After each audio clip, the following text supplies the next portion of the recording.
That 5-year-old boy, they used to say that he was, sort of slow mentally. He wasn't quite right. And I don't know if that's quite the right term for him, slow.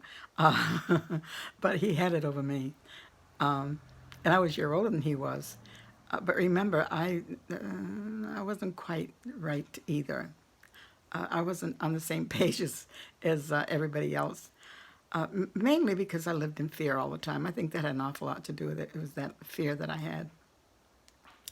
So it wasn't very long after the incident on the school doorsteps with the school taunting me with Helen is a tattletale that he managed to get me off into a secluded place on the schoolyard during recess time.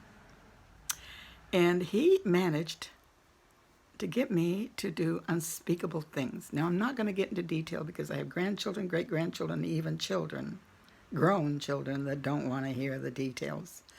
Isn't that bad? But it was to me, and I was horrified.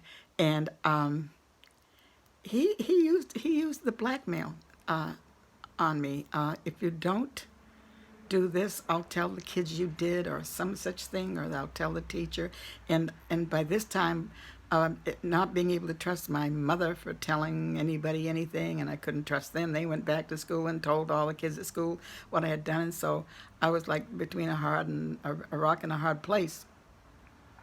I I I recognized that, so I didn't really gladly or easily give in to him because he actually um, forced me actually, um, and I was horrified. And so let me see, that went on every day at recess time. I don't know if it was every day for a year or whatever, but it seemed like it was half my life at the time. Uh, and the bad part, the act itself was bad enough. But then when I was finished, we would be going back into the schoolyard, and I'll always wonder where those teachers were, why they didn't miss us, and why they didn't see us go off into this secluded place. I mean, they should have seen a lot of things that they didn't see. I just don't understand it. The times are different. So, anyway, when I would go back on the doorstep where the teachers were, I felt like they could see the words written right across my head, what had happened. And the fear was that they were going to tell me what they could read. They're going to tell my mother, and that was the bad part. So, what it did to me is it made it so that when I did go back into class, I couldn't get my mind off of it. So it was like all of the time my mind was on that. And so guess what that did? Think about it.